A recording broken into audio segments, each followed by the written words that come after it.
తెలంగాణ ప్రజలకి అందరికీ కూడా 4 కోట్ల మంది ప్రజానికానికి పాదాభివందనం చేస్తూ నేను ఒక విషయాన్ని సందర్భంగా మీ దృష్టికి తేదలిశాను. ముఖ్యంగా గతంలో 69లో చెన్నారెడ్డి గారు తెలంగాణ తెస్తారని, తెలంగాణ ఇవ్వకుంటే ప్రాణం తీసుకుంటారని చెప్పేసి ఆనాడు చెన్నారెడ్డి గారు రెచ్చగొట్టే ప్రసంగాలు చేశారు. నిజంగా తెలంగాణ వస్తుందేమోనని అంతకు ముందు జనం మధ్యలో ఉన్నటువంటి ఆ వాదం ముందుకొచ్చింది. చెన్నారెడ్డిని నమ్మి 400 మంది బలైపోయారు. 400 మంది బలైన తర్వాత చెన్నారెడ్డి కేంద్ర ప్రభుత్వాన్ని ఆనాడు ఉన్నటువంటి ఇందిరా గాంధీ కాళ్ళ మీద పడి అమ్ముకొని 2 సార్లు ముఖ్యమంత్రి అయ్యారు, కేంద్ర మంత్రి అయ్యారు. తెలంగాణ ప్రజలకు ఏమొచ్చిందో గమనించాలని సందర్భంగా నేను తెలియజేస్తా ఉన్నా. చెన్నారెడ్డి ఆనాడు అమ్ముకుంటే ఇవాళ కేసీఆర్ చేస్తుంది ఏమిటో మీరు కూడా గమనించాలి. కేసీఆర్ గారు రాజకీయ పదవులు దొరకలేదు కాబట్టి అంతకు ముందేమి కేసీఆర్ ఉద్యమకారుడు కాదు. అసెంబ్లీలో ఏ పేదవాని గురించి ఒక్క మాట ఒక్క రోజు మాట్లాడిన సందర్భం అసెంబ్లీ రికార్డులో లేదు లేదు. అంతకు ముందు ఏది ఉద్యమం పార్టీ పెట్టక ముందు అదే రకంగా రాజకీయ పదవులు దొరకనందుకు బయటికి వెళ్ళాడు. పదవులు బయటికెళ్ళి తెలంగాణ వాదాన్ని జనం మధ్యలోకి తీసుకెళ్తే అరే చెన్నారెడ్డి మోసం చేశాడు, కేసీఆర్ అయితే ఏదో తెచ్చేటట్టు కనబడుతున్నాడు, అదే సార్లు తెలంగాణ తెచ్చుడో కేసీఆర్ చచ్చుడో అని కొన్ని 100 సార్లు మాట్లాడిన విషయాన్ని సందర్భంగా నేను గుర్తు చేస్తా ఉన్నా. ఇకపోతే తెలంగాణ రాకపోతే నా మెడ తెగనరుక్కుంటుందని చెప్పేసి 100 సార్లు మాట్లాడిన విషయాన్ని మీకు తెలియజేస్తా ఉన్నా, మీకు గుర్తుకు తెస్తా ఉన్నా. మీరు గమనించాలి, ఇతని మాటలు నమ్మి తెలంగాణ ప్రజలు ముఖ్యంగా విద్యార్థులు 700 మంది బలైపోయారు. 700 మంది బలైన తర్వాత కేసీఆర్ చేస్తున్నది ఏమిటో ప్రజలు గమనించాలి. తెలంగాణ ప్రజలని సందర్భంగా నేను తెలియజేస్తా ఉన్నా. 700 మంది, అది కూడా ఎస్సీలు ఎస్టీలు బలహీన వర్గాల పిల్లలు. తల్లిదండ్రులు పాపం ఈ పిల్లగాడు చదివితే మా ఇంటికి ఉపయోగపడతాడు, మా కుటుంబానికి ఉపయోగపడతాడు, ఈ రాష్ట్రానికి ఉపయోగపడతాడని నమ్మి యూనివర్సిటీకి పంపిస్తే నీ మాటలు విని 700 మంది విద్యార్థులు బలైపోయారు. వాళ్ళంతా దుఃఖ సాగరంలో ఉన్నారు. ఎటు దోచని పరిస్థితిలో తల్లిదండ్రులు ఉన్నారు, ఏమైపోతారో తెలియని పరిస్థితిలో తల్లిదండ్రులు ఉన్నారు. ఆ విధంగా వాళ్ళ జీవితాల్ని నట్టేట ముంచిన ఘనత కేసీఆర్ అని సందర్భంగా నేను తెలియజేస్తా ఉన్నా. కేసీఆర్ ఏం చెప్తా ఉన్నాడు?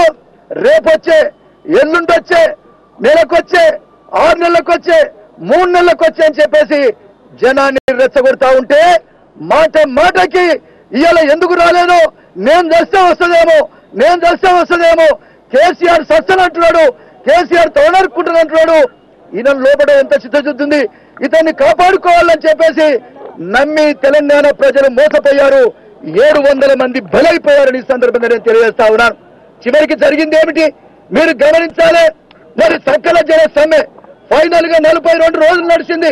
ఈ 42 రోజులు కూడా అటు విద్యార్థులు విద్యను ఎదుర్కొన్నారు, ఉద్యోగస్తులు ఉద్యోగాలను ఎదుర్కొన్నారు, రైతులు వ్యవసాయాన్ని ఎదుర్కొన్నారు, ప్రజలు కూలినాలు ఎదుర్కొన్నారు. సమస్త ప్రజానికం రోడ్ల మీదకి వచ్చి కొట్లాడుతూ ఉంటే కేసీఆర్ చేసింది ఏమిటో గమనించాలని సందర్భంగా నేను తెలియజేస్తా ఉన్నా. ఈ యొక్క ఉద్యమంలో గద్దరున్నాడు, విమలక్క ఉన్నది, గజ్జలకాంతం ఉన్నాడు, అదే రకంగా మందకృష్ణ మాదిగా ఉన్నాడు, అదే రకంగా సుక్క రామయ్య గారు ఉన్నారు, కొండ లక్ష్మణ్ బాబూజీ గారు ఉన్నారు, తెలుగుదేశం పార్టీ ఉన్నది, సిపిఐ ఉన్నది, సిపిఎం ఉన్నది, బీజేపీ ఉన్నది, అనేక పార్టీలు ఉద్యమంలో ఉన్నాయి. ఎందుకు వీళ్ళందరినీ తీసుకొని పోలేదండి? ఎవరికి చెప్పకుండానే ఉద్యమం ఊపులో ఉన్నప్పుడు ఢిల్లీ కురికి ఎవరు పిలవక ముందే ఉరికి మన్మోహన్ సింగ్ తో మాట్లాడాల్సిన అవసరం ఏమొచ్చింది? సోనియా గాంధీతో రహస్య ఒప్పందం చేసుకోవాల్సిన అవసరం ఏమొచ్చింది? ఆ రహస్య ఒప్పందంలో ఉన్నటువంటి నిబంధనలు ఏమిటో చెప్పాల్సిన అవసరం కేసీఆర్ కు లేదా అని సందర్భంగా అడుగుతా ఉన్నా. ఏనాడైతే నువ్వు ఢిల్లీకి పోయినావో ఆనాడు నుంచే ఉద్యమం నీరుగారిపోయింది. ముఖ్యంగా ప్రధానమంత్రితోటి సోనియా గాంధీ కాళ్ళ మీద పడి ఎందుకు బతిలాడుకోవాల్సి వచ్చింది? ప్రజల మనోభావాల్ని ఢిల్లీలో ఎందుకు అమ్ముకోవాల్సి వచ్చిందో కేసీఆర్ సమాధానం చెప్పాల్సిన అవసరం ఉందని సందర్భంగా నేను తెలియజేస్తా ఉన్నాను. అయ్యా సోనియమ్మ, అమ్మా సోనియమ్మ, అయ్యా మన్మోహన్ సింగ్ గారు, నాకు పోలవరం ప్రాజెక్ట్ ఇస్తే ఈ తెలంగాణ లేదు, గిలంగాణ లేదు, చెన్నారెడ్డి గారిని ఏం చేసిరో నన్నే చేస్తారు, కావాలంటే నాకు పదవులు ఇద్దు కానీ ఈ తెలంగాణ విషయంలో నేను ఏ విషయంలో కూడా మీకు ఇబ్బంది పెట్టను, నాకు డబ్బు కావాలి, కోట్ల రూపాయలు లంచం తీసుకొని ఈ తెలంగాణ వాదాన్ని అమ్ముకున్నటువంటి కేసీఆర్ ను తెలంగాణ ప్రజలు ఏం చేస్తారో మీరు ఆలోచించుకోమని సందర్భంగా నేను తెలియజేస్తా ఉన్నా.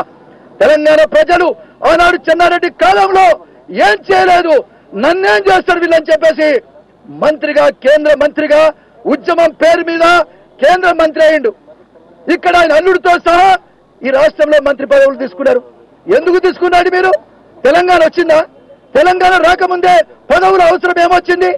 పదవులు తీసుకొని డబ్బులు సంపాదించుకొని తెలంగాణ వాదాన్ని ఎప్పటికప్పుడు వాడుకొని మీరు రాజకీయ పబ్బం కోసం తెలంగాణ ప్రజల్ని చంపుతారా? ఎంతమందిని చంపుతారు? అది కూడా నా దళితులు, నా ఎస్టీలు, నా బలైన వర్గాల ప్రజలు, నా విద్యార్థులు బలైపోయారు. మీ కుటుంబంలో, మీ పార్టీలో ఎవరైనా వచ్చారని సందర్భంగా అడుగుతా ఉన్నా. మీ పార్టీలో ఒక్క వ్యక్తి అయినా వచ్చారని సందర్భంగా అడుగుతా ఉన్నా. కేసీఆర్ మీ కుటుంబంలో ఒక్క వ్యక్తి మీద కేసు ఉందా అని సందర్భంగా అడుగుతా ఉన్నా. వందలాది కేసులు విద్యార్థుల మీద, వందల కేసులు పెట్టారు. ఇవాళ వాళ్ళ జీవితంలో కోలుకోలేని కేసులు వాళ్ళ మీద ఉన్నాయి. ఎవరు బాధ్యత తీసుకోవాలని సందర్భంగా అడుగుతా ఉన్నా. ఎవరైనా ఉద్యమం చేసిన వాళ్ళు, గద్దరు చూడండి, విమలక్క చూడండి, కొండ లక్ష్మణ్ బాబు చూడండి, ఉద్యమకారుడు ఎవరైనా ఆస్తులు సంపాదించారా? కనీసం వాళ్ళకు తినడానికి తిండి లేకుండా ఉద్యమంలో ఉన్నరే. నువ్వు మాత్రం 50,000 కోట్ల రూపాయలు ఈ ఉద్యమం మీద సంపాదించుకున్నట్టుగా జనం చెప్తున్న విషయంగా ఈ సందర్భంగా నేను తెలియజేస్తా ఉన్నాను. 700 మంది వచ్చి 4 కోట్ల మంది రోడ్ల మీదకి వస్తే కేంద్రంలో సోనియమ్మ కాళ్ళ మీద పడి నా మీద ఏసీబీ ఎంక్వైరీ అయ్యకు, సిబిఐ ఎంక్వైరీ అయ్యకు, నేను నీ పక్షాన ఉంటా, నేను కాంగ్రెస్ పార్టీని బలోపేతం చేస్తానని సిగ్గు లేనటువంటి స్టేట్మెంట్ ఇచ్చిన కేసీఆర్ దీనికి ఏం సమాధానం చెప్తామని సందర్భంగా నేను అడుగుతా ఉన్నా. పార్లమెంట్ సభ్యులు, అసెంబ్లీ సభ్యులు కాంగ్రెస్ వాళ్ళ దగ్గర పోయి డాన్స్ చేస్తావా? నువ్వు 2 వారాల లోపల తెలంగాణ వస్తుందని చెప్తావా? ఈ విధంగా చెప్పి ముందుకు వచ్చినటువంటి జనాన్ని వెనుకకు నెట్టే ప్రయత్నం ఎవరు చేశారో గమనించవలసిందిగా ఈ సందర్భంగా నేను తెలియజేస్తా ఉన్నా. అందుకని అంతేకాదు, ఒక్క విషయాన్ని సందర్భంగా నేను తెలియజేస్తా ఉన్నా. ఇంత పెద్ద ఉద్యమం నడుస్తా ఉంటే ఫామ్ హౌస్ లలో అంటాడండి, 45 రోజులు పార్లమెంటు నడుస్తా ఉంటే పార్లమెంట్ లో మాట్లాడాల్సింది తెలంగాణ, హైదరాబాద్ ఇస్తారండి. తెలంగాణ ఇవ్వాల్సింది కాంగ్రెస్ ప్రభుత్వం, దొంగ కాంగ్రెస్. తెలంగాణ ఇవ్వాల్సింది సోనియా గాంధీ, తెలంగాణ ఇవ్వాల్సింది మన్మోహన్ సింగ్. వాళ్ళ మీద యుద్ధం చేయకుండా, పార్లమెంట్ లో మాట్లాడకుండా, అఖిల పక్షంగా అన్ని పార్టీలను కూడగట్టకుండా ఎందుకు హైదరాబాద్ లో బన్నావు? ఎందుకు ఫామ్ హౌస్ లో బన్నావు? 75 ఎకరాల ఫామ్ హౌస్ లో అందాల భవనాన్ని కట్టుకొని అద్దాల మేడలో తాగుతూ పంటావా? ఇదా నువ్వు చేసే ఉద్యమం? నిన్ను నమ్మిన ప్రజలు ఊరేసుకొస్తావాలా? ఏ విధమైన న్యాయమని సందర్భంగా అడుగుతా ఉన్నా. మిస్టర్ కేసీఆర్ పార్లమెంట్ లో మాట్లాడలేదు, ఒక్క రోజు కూడా మాట్లాడలేదు.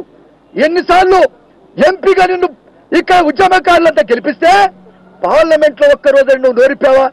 సోనియా గాంధీ గారి ముందు ఒక మాట మాట్లాడావా? మన్మోహన్ సింగ్ ముందు ఒక రోజైనా మాట్లాడావా? తెలంగాణ కావాలని ఎవరైనా డిమాండ్ చేశావా? అడ్డం పడుకున్నావని సందర్భంగా అడుగుతా ఉన్నా. కేవలం జనాన్ని మోసం చేసి డబ్బుల కోసం, పదవుల కోసం తెలంగాణ వాదాన్ని అమ్ముకుని సిగ్గించినటువంటి నాయకుడు ఎవరైనా ఉంటే కేసీఆర్ అని సందర్భంగా నేను తెలియజేస్తా ఉన్నా. తెలంగాణ ద్రోహి ఎవరైనా ఈ తెలంగాణలో ఉంటే కేసీఆర్ అని సందర్భంగా నేను తెలియజేస్తా ఉన్నా. ఆయనట గోడకి ఏలాడేసిన తుపాకీ అట. గోడకి ఎవరైనా అసలు తుపాకీని వేలాడదీస్తారా? లొట్ట తుపాకీని చేస్తారు, బొమ్మ తుపాకీని చేస్తారు, కట్టె తుపాకీని చేస్తారు. ఏంటంటే అందం కూరగట్ల పెట్టుకుంటారు, కూరగాయలు ఆడుకుంటారు. అంతే తప్ప అది పేలదు, పనికిరాని తుపాకీ కేసీఆర్ కూడా పనికిరాని సందర్భంగా తెలియజేస్తా ఉన్నా. తుపాకీ అట అది గోడకి ఎలాడుతుందట, అది లేచి ఆగదట. ఇవాళ పిట్టల ధర సామెతలాగా నేతి బీరకాయలో నెయ్యి ఎంతుందో కేసీఆర్ మాటల్లో నిజమంతుందని కూడా ఈ సందర్భంగా నేను తెలియజేస్తా ఉన్నా. అందుకని నేను ఒకటి చెప్తా ఉన్నా, మిస్టర్ కేసీఆర్, నువ్వు ఒక దొంగవి, ఒక దోపిడీదారుడివి. ఎవడైతే దోపిడీదారుడై తెలంగాణ ప్రజలకు అనేక రకాలుగా హింసించి మానభంగాలు చేసి సామంత రోజులు పెట్టి రాళ్ళెత్తిచ్చి పనిచేస్తున్నటువంటి నిజామేమో వారసుడని చెప్పుకున్నటువంటి అహంకారివి నువ్వు. కమ్యూనిస్టు ఆనాడు కమ్యూనిస్టు పార్టీలన్నీ ముందరికొచ్చి అభ్యుదయవాదులు ముందరికొచ్చి తెలంగాణ ప్రజలంతా నిజామును తరిమి కొట్టిన విషయాన్ని మరొకసారి సందర్భంగా నేను గుర్తు చేస్తున్నా. నిజామే మహారాజ్ అని చెప్తున్నావు కదా, మిస్టర్ నిజాం, కేసీఆర్ అండ్ నిజాం, ఈ నిజామును తరిమి కొట్టవలసిన అవసరం ఉందని ఈ సందర్భంగా నేను తెలియజేస్తా ఉన్నా. ఆనాడు ఆ నిజాం ఏ విధంగా దోపిడీ చేశాడో అంతకంటే ఎక్కువ కేసీఆర్ కూడా దోపిడీ చేస్తున్నాడు ఈ సందర్భంగా నేను తెలియజేస్తా ఉన్నా. 6 నెలలు వాడుకుంటాడు, 6 నెలలు లేస్తాడు. మనం పురాణాల్లో చూస్తూ ఉంటాం, కుంభకర్ణుడు 6 నెలలు పడుకొని 6 నెలల తర్వాత లేచి దొరికిందల్లా తినేవారట. ఇవాళ కేసీఆర్ కూడా 6 నెలలు పడుకొని 6 నెలలు పడుకొని 6 నెలల తర్వాత లేచి ఎస్టీలు బడుగు బలహీన వర్గాల ప్రాణాలు తింటున్నటువంటి దుర్మార్గుడు కేసీఆర్ రాక్షసులని సందర్భంగా నేను తెలియజేస్తా